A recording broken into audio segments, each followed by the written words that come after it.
I think that all the best Christmas movies remind us that Christmas is about belief.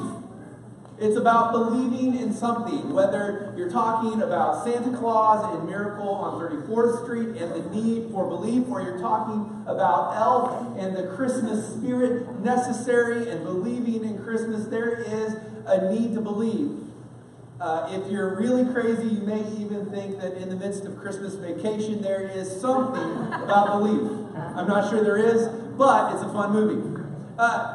I think this, at Christmas time, we throw around the idea of belief a lot. It is at the core. You see it on billboards, you see it in movies, you hear people talking about believing in all sorts of things, and at the very heart of Christmas is the need to believe. But bigger than Santa Claus or bigger than the belief in Christmas spirit, at the center of Christmas is the belief in Jesus Christ. It's the best night ever, like our kids taught us earlier. You see, because at the very heart of Christmas is this need to believe that Jesus is exactly who he claims to be. John, one of Jesus' best friends and one of his disciples, wrote this in John chapter 20, verse 31. But these are written that you may believe that Jesus is the Messiah, the Son of God, and that by believing you may have life in his name. I think that every person instinctively knows this truth. Are you ready? I think every one of us instinctively know that love gives life. Now, you may be thinking just very generically, yes, of course, it takes love for life to be produced and made. Life comes from love. You may even take it so far in this Christmas season to recognize that, boy, you feel more alive when you give. When you go searching for the perfect gift that will bring meaning to another person, it does something inside of us. I know that in this last week, as I had the opportunity to travel to Haiti and to go to the House of Blessing, for me, there was some life that came from getting to look at people who needed, and knowing that we could give just a little bit. It brought a deep sense of meaning and life. And by the way, thank you for every one of you who gave in some form to make the Christmas at House of Blessing more special. It is truly awesome to give. But I think we instinctively know this, that when we give, it brings life, not only to other people, but it brings life to us.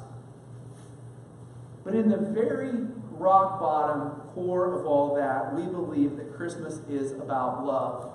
It's believing in love. We know that God's love for us brings life. You know, I think there's this question that ultimately rings through our minds at this time of year is, how is it that Jesus can give life? How is it that this baby in a manger can bring us life? And if you have your copy of Scripture, I'd like to ask you to open up to John chapter 1.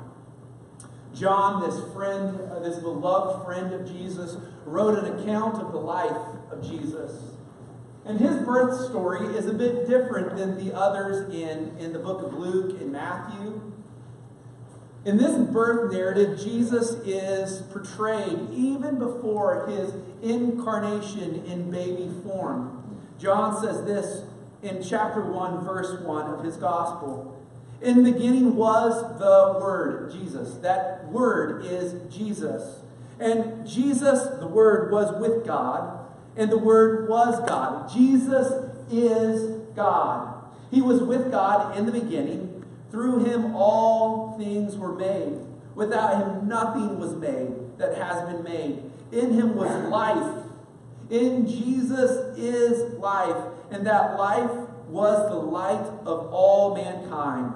The light shines in the darkness, and the darkness has not overcome it.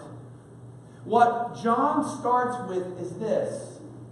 is that Jesus is co-equal with God, that he was with God. He was the Word spoken that created light. He was the Word spoken that separated light from darkness. He is the Word spoken that created all creatures, including man and woman. John's words are, Jesus is literally God. He was from the very beginning. He goes on in verse 11 to say, he came.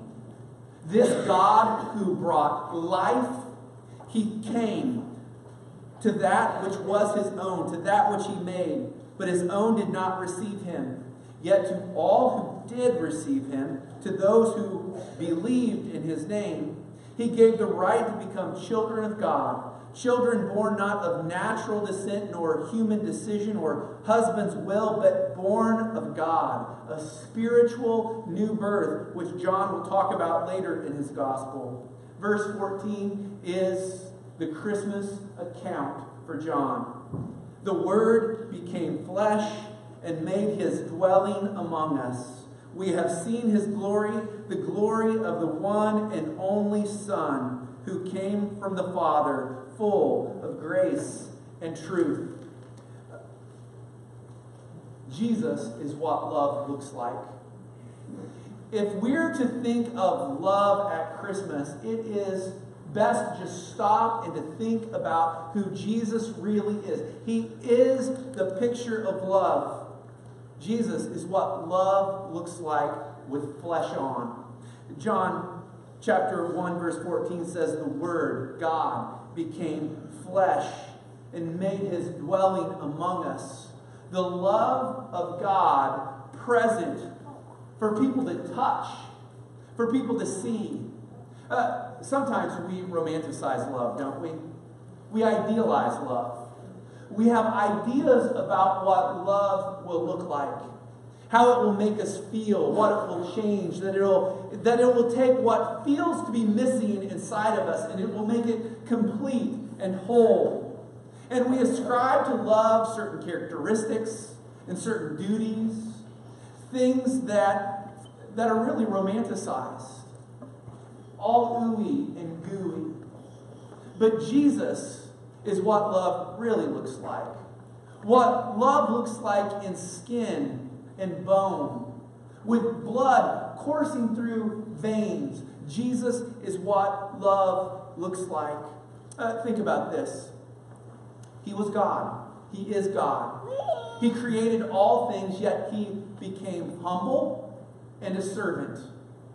He descended. He left all of the splendor, the glory of heaven aside, and he became a baby, a child.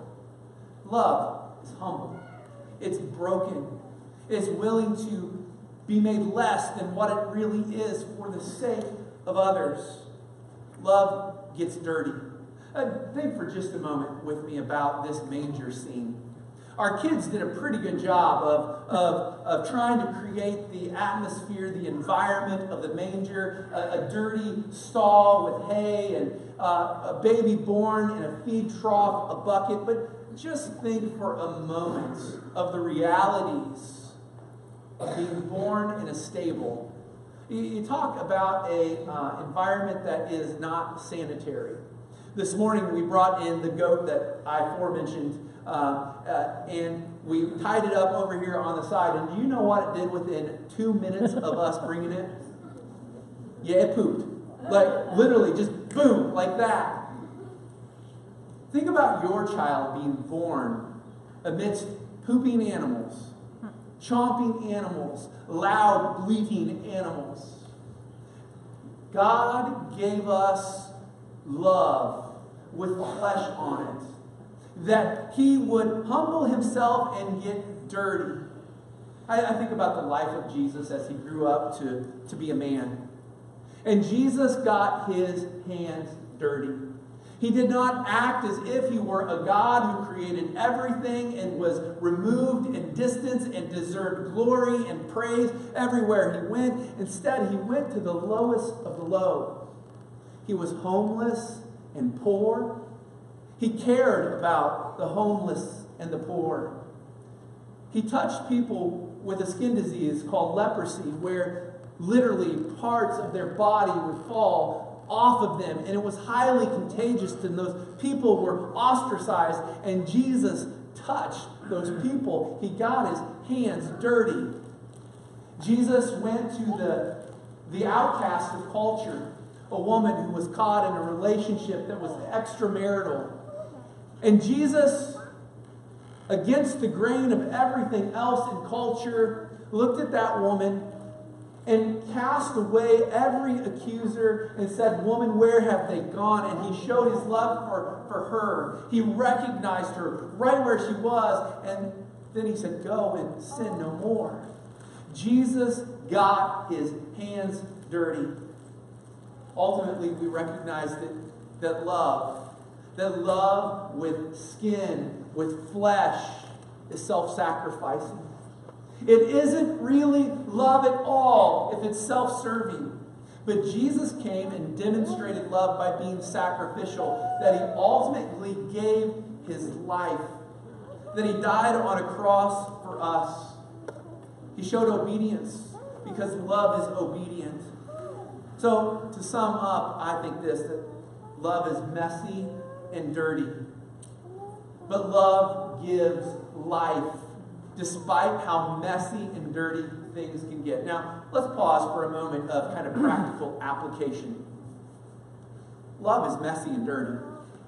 And for all of us who idealize and romanticize what love is, I want to just stop for a moment and say that Jesus is what love looks like. For those of us who want to follow after Jesus, love gets its hands dirty. It lives in a messy way. It recognizes that it's not self-serving, but it's here to serve others. Now, some of you have gone through battles. Battles in your marriages, battles in relationships, battles with children, and it is messy. It is messy. Do you know why? Because spiritual battles always take on a physical form. The battle to pull you away from God's direction and God's love, God's self-sacrificing love, it takes on a spiritual form to tug and pull you away from Him. And so love is messy, and in our fallen brokenness, in the state our hearts desire to be in, we tend to be self-seeking and self-serving. But God shows us what love looks like in the fact that Jesus was willing to be obedient to death on a cross. That he didn't seek his own way, he sought God's way. And for those of you who are in the midst of battle today, because let's be honest, Christmas raises up, as wonderful as it is, it brings up in us a battle for how we've been hurt and wounded, how mean a parent can be, or a grandparent, or a brother, or a sister. There's a battle that rises up. But Jesus shows us what love looks like. Love that's willing to be obedient despite the pain it goes through. See, Jesus is what love looks like with flesh on. He gives life. And that life becomes dangerous. That life changes the world. I don't think anybody can stop at Christmas time and not recognize that Jesus has literally changed the world he created. That Jesus' life is the dividing line. That it is the crux of all humanity. And that there's a decision to be made, because Jesus makes life dangerous. Love makes life dangerous. And if your life isn't dangerous, you might need to question whether you're loving with Jesus' love or not. Discipleship is something we talk a lot about around here. What is discipleship? Discipleship is striving to follow after Jesus in every area of our life. In our finances, in our work ethic, in our school ethic, in our relationships with others, in our obedience to the ways of God. Well, discipleship is moving from belief to belief made flesh. Let me talk about that for a moment. Think about that with me. I would say you're here today because at some level you believe that Jesus is God in human form, placed in a manger. And you have been told and you have been heard, and if you haven't heard, you will hear now, that God loves you so much that he sent his son Jesus Christ so that everyone could have a saving relationship, that God is with us, and that the life, death, and the resurrection of Jesus gives us opportunity for new life. See, most of us believe that. But one of the challenges that I see and I'm faced with, and I'm struggling with, is how easy it is for you and I to believe that, but to never put flesh into believing that. Living that, in other words. Like Jesus living out this obedience to God, this love of God that proves he has transformed us. See, I believe that's what Christmas is truly all about, that God is incarnate, God enfleshed, and his transforming work in us brings Christ in flesh, put in flesh in you and me to change the world. Because love gives life. And I believe that that is the peace that we talked about during the Advent candle. That we bring peace because Jesus' love takes over in us. Well, I started with this verse from John chapter 20, verse 31. I want to read it one more time. It says this, "But these are written," this account of Jesus and all that Jesus did, it's written down so that you may believe that Jesus is the Messiah, the Son of God, and that by believing you may have life in his name. Love is belief. That Jesus is who he said he is. It's putting your life in his and intertwining it to say, I believe so much that I want to entrust my soul, my plans, my life to Jesus. This belief is more than just a mental thing.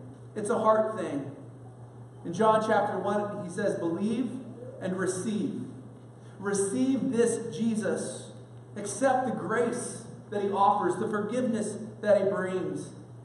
And this final invitation, become part of his family. Be born again. Be made different. Through faith, let Jesus transform you. Jesus is the greatest Christmas present ever. Love in flesh and blood. And today I want to extend an invitation, an opportunity to move your belief from your mind to your heart. To take this leap from believing and thinking to living and entrusting and obeying and being love in flesh and blood.